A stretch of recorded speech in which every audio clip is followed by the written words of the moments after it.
welcome, Eclectors. Welcome back to the Eclectic Collection podcast, where everybody wants to be an eclector. And if you're not, you should sign up, subscribe, and all that fun stuff because, well, that's just what people do these days. We're on episode 48 today, where everybody knows your name. This is a bittersweet thing that I just discovered. It made me sad, and I thought, let me rant about it a little bit.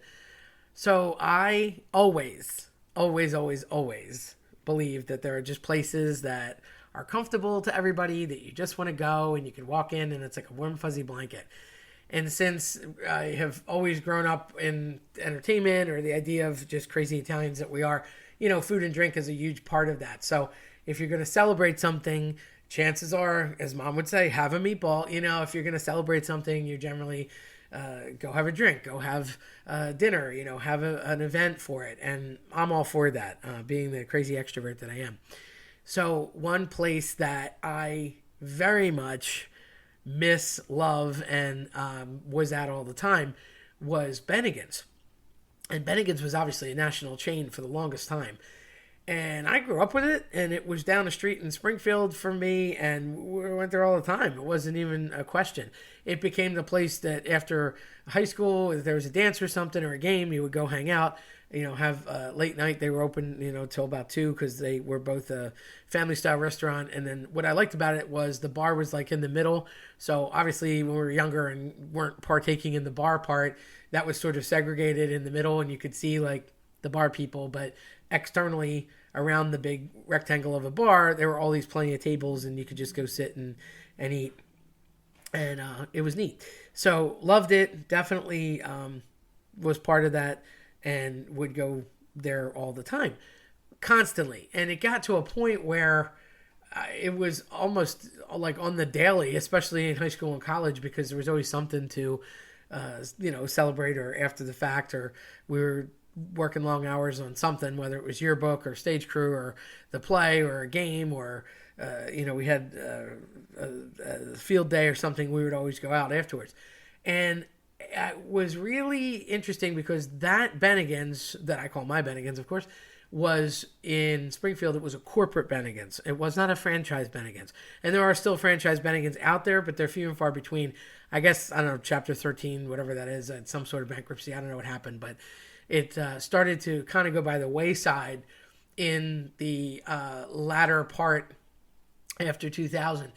And my Bennigan's closed, so sadly, in September of 2008. I was crushed. It's since become a diner, which, like, okay, it's a yummy place, whatever, but it's not the same. It's obviously just a random diner. And let's be real, if you're not 24/7 and you're a diner, you're not really a diner. Jersey, you know what I mean. Anyhow, jug handles and diners, whole reasons for Jersey, and tomatoes. I will give them tomatoes. But here nor there, it just wasn't the same. I was crushed. They literally had a auction. They had an auction where you could pick up, bid on, or actually just straight outright buy, in some cases, the paraphernalia on the walls and different seats and things and bar stools that they had. And I was just so sad. I have a couple little pieces that I was able to get from it. I'm actually sitting next to one of the little stopwatches that used to be on the tables. They had this 30-minute lunch promise, which they never could actually follow through on, by the way.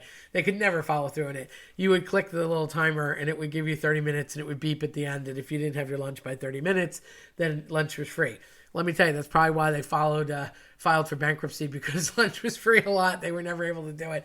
But I wasn't there too much for lunch. I was always there either after work or after an event or, you know, later night. And after gigs, I would notoriously go in. So they celebrated a lot. I mean, it's funny because why would an Italian be in an Irish bar, right? And I'm not much of a drinker, but they would have the yearly toast for Guinness, and sláinte was their thing, you know, as the salute, if you will, of Irish pubs.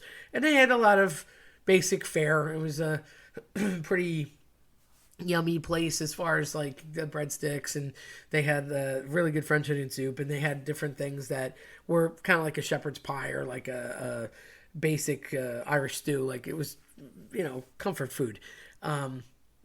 I never got into the Monte Cristo, but boy, did I know people who did. Who wants to deep fry a sandwich that's already like full of grease? I don't know, but it closed, and I was so sad.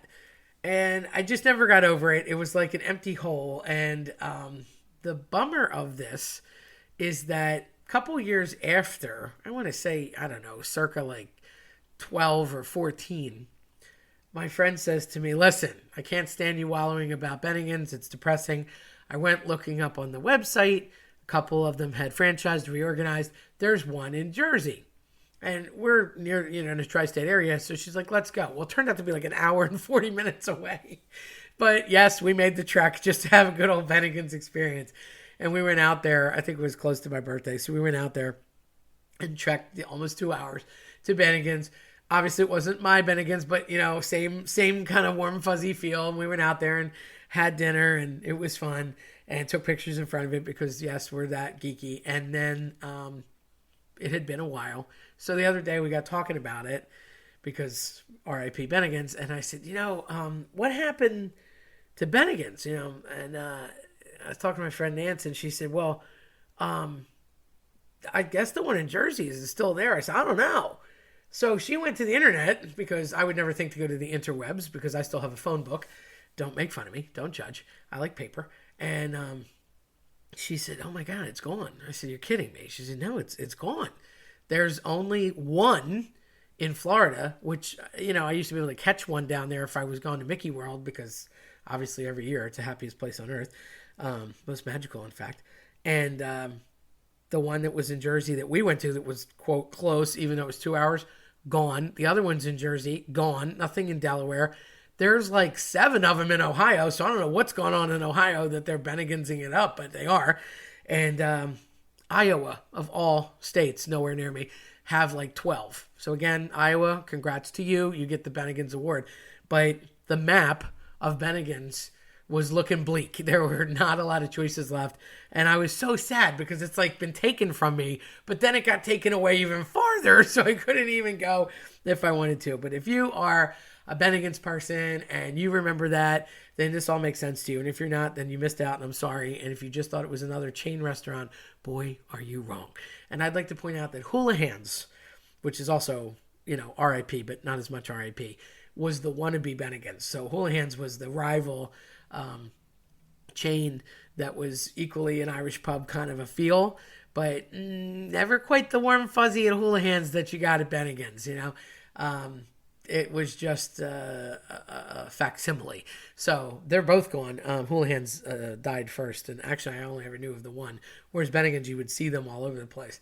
But for some reason, it's just Midwest and lots in Ohio, one random one in Florida, and I didn't really study the map, but let's just say there were far fewer dots on that map than there were a long time ago for pinpointed locations of happy Bennigan's places. So if you're near one, enjoy it and go for me and, have a drink and a Irish stew on my behalf. And if you're not near one, I apologize profoundly because I no longer am near one. Very sad, the demise of Bennigan's.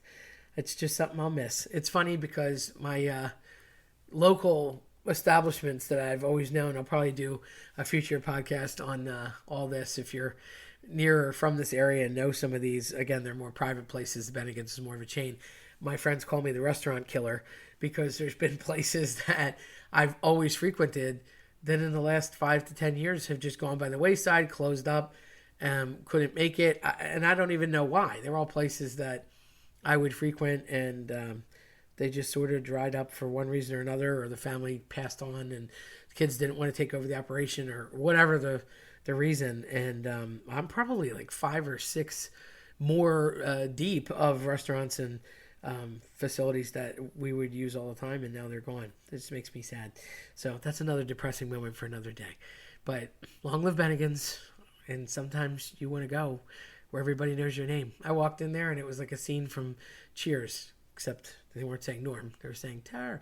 But loved it there. Never waited, never had a bad experience. And it's funny because people were like, you like it so much here, why don't you work here? And I never worked there on purpose because I never wanted it to be a negative thing. I always wanted it to be my happy place, and it was. So sad. If you're near one, definitely go. If you liked what you heard today, then check us out on the eclecticcollectionpodcast.com or on your preferred platform. I'm Terry Tenaglia. Thanks for listening.